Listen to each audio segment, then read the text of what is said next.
Hello everyone and welcome to the channel. So in today's video, I do want to talk about Memphis Depay. It has been said in the past hours that Memphis Depay has renegotiated his salary demands with FC Barcelona. And then we're also going to be talking about Martin Braithwaite and Aleña. There has been heavy negotiations going on between Barcelona and these two players. All of this is going to be discussed within today's video, but I do want to give a special shout out to our sponsors for today, and that is the OneFootball app. The OneFootball app is considered as the best football app you could find in the App Store when it comes to the latest player stats, the latest team stats. And if you're following a specific team or a tournament, you could find all of that within one app. And the best thing from all of this is that it is absolutely free. The only thing that you do have to do is go down in my description box. There's going to be a link that's going to take you straight to the App Store. You would be able to download it. You can pick your desired team or tournament to follow. And now, ladies and gentlemen, let's get back into the video. But we are first going to be talking about Memphis Depay. Now, first things first, I want to get something very clear. Barcelona's goal right now is to lower the wages. The wage demand that they have to meet, according to Javier Tebas, who is the president of La Liga, is that their wage bill needs to be 300 million euros. They cannot exceed that amount. And the only way to do that is through wage cuts, postponing some payments that Barcelona originally was supposed to be paying in this season. And then another way would be to actually sell the player to a different club. There are many different ways. But as for Memphis Depay, it says here that Memphis Depay has accepted to lower his salary by 30% than what Barcelona had initially offered just to play for the club. He will now earn around the ranges of 5 million euros per season. And so previously, Memphis Depay had an agreement with FC Barcelona that he was going to be signing for this club at a 6 to 7 million euro salary per season. But now we are hearing here that Depay will only be earning 5 million euros or maybe even less per season. And yes, I know that it could be a small amount. They did not take away too much away from Depay's salary, but I think that this is also showing us that Depay really wants to help. He is eager to help this Barcelona club. And I think that this is also going to make Memphis Depay perform very well for FC Barcelona, because look, if Memphis Depay is going to be coming to this club knowing that he's not going to be paid a high salary, the best thing that he could do would be to actually perform very well for FC Barcelona, because Depay had options. He could have gone to a different club.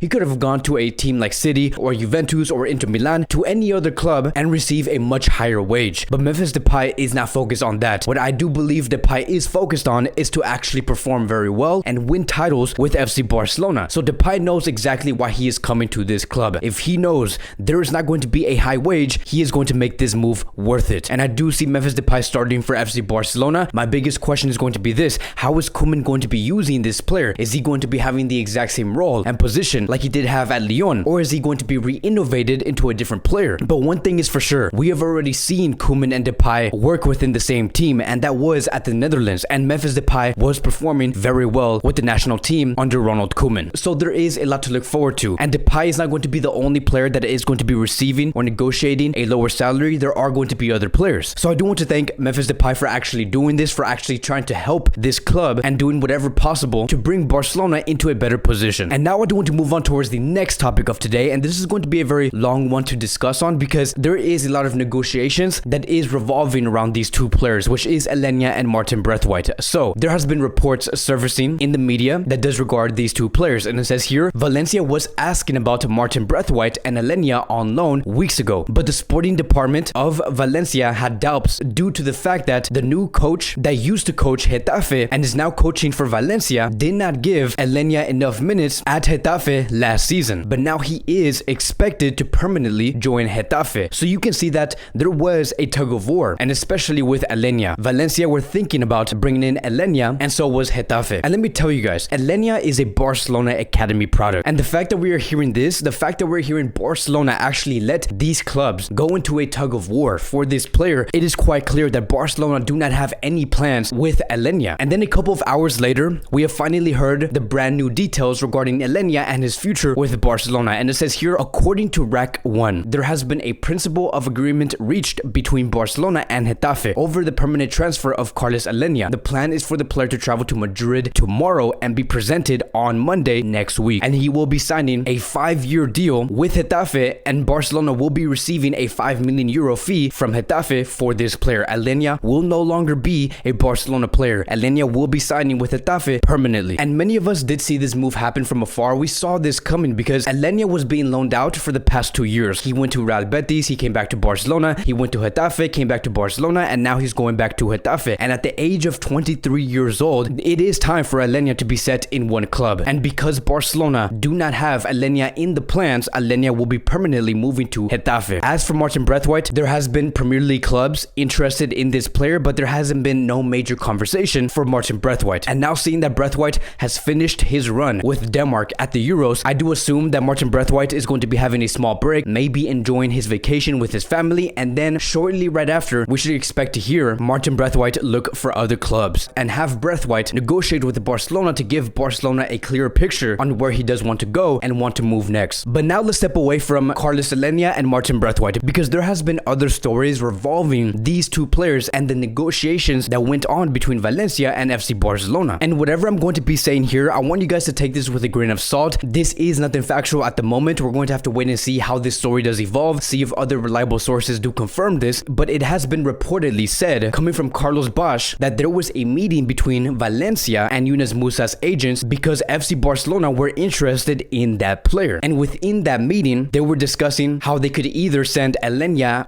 and Martin Braithwaite to Valencia in order to receive Yunus Musah. And it has also been said that the whole idea on Yunus Musah moving to Barcelona would be for him to join the Barcelona B team first and then potentially move on to the first team. Now, if you guys do not know who Yunus Musah is, he is an American player. He does play for the United States national team, and he is also 18 years old. There is still so much time for him to develop. Now, let's stick on this just for a second, right? Because the fact that Yunus Musah is a 18-year-old player who is also a right winger, seeing how he did play at Valencia, which was at the first team for that club, let's actually put ourselves in Yunus Musah's shoes. Would it actually make sense to move to FC Barcelona and be in the Barcelona B team when you were just playing for the first team at Valencia? And that is what makes it very complicated, because I do not think that it would be in Musah's best interest to go into the second division of Barcelona. And the other question that I do have is this: Yunus Musah and Conrad de la Fuente are almost the exact same players. And look, Barcelona may see Yunus Musah as an upgrade to whatever Conrad de la Fuente brought to Barcelona B. Maybe they do see Yunus Musah as a very high potential type of player. Maybe that could be the reason why they want to place him in Barcelona B and then to check and see if Koeman actually likes Yunus Musah and then potentially promote him into the first team. But that thought is always going to be there. It would make no sense for a player like Yunus Musah to move to Barcelona B when he was just playing for Valencia's first team. So if this story does evolve and we start to see new details regarding Yunus Musah and FC Barcelona, if there's any new negotiations going on that could go on later in this week, we are going to be talking about it here in this YouTube channel. And then lastly, I do want to quickly talk about Barcelona's preseason. We do have two very exciting preseason games. So the first one is going to be against Juventus. Barcelona is going to be facing Juventus for the Gamper Trophy on August 8th. And it is expected for Barcelona to play against Manchester City in a friendly match that is going to be taking place at the end of August. So Barcelona will be playing against Juventus and Manchester City, two heavyweight clubs that are going to be testing FC Barcelona. It's going to be very exciting because I do think that there are many players in Barcelona's squad that need to be tested, that need to be checked, and to understand what level they are in. The three players that I do really want to see go up against these two clubs would be Alex Collado, who is a Barcelona Academy product. I also would like to see Emerson, because Emerson did not even play. And then I would also like to see a player like Riqui Puig. Riqui Puig does deserve some minutes. I think that this is going to be a season where we could see Riqui Puig receive more minutes than ever before, but it is going to be very complicated and competitive for a player like Riqui Puig. There are going to be many players that are going to be wanting to play in his position, but the best way to prove that Riqui Puig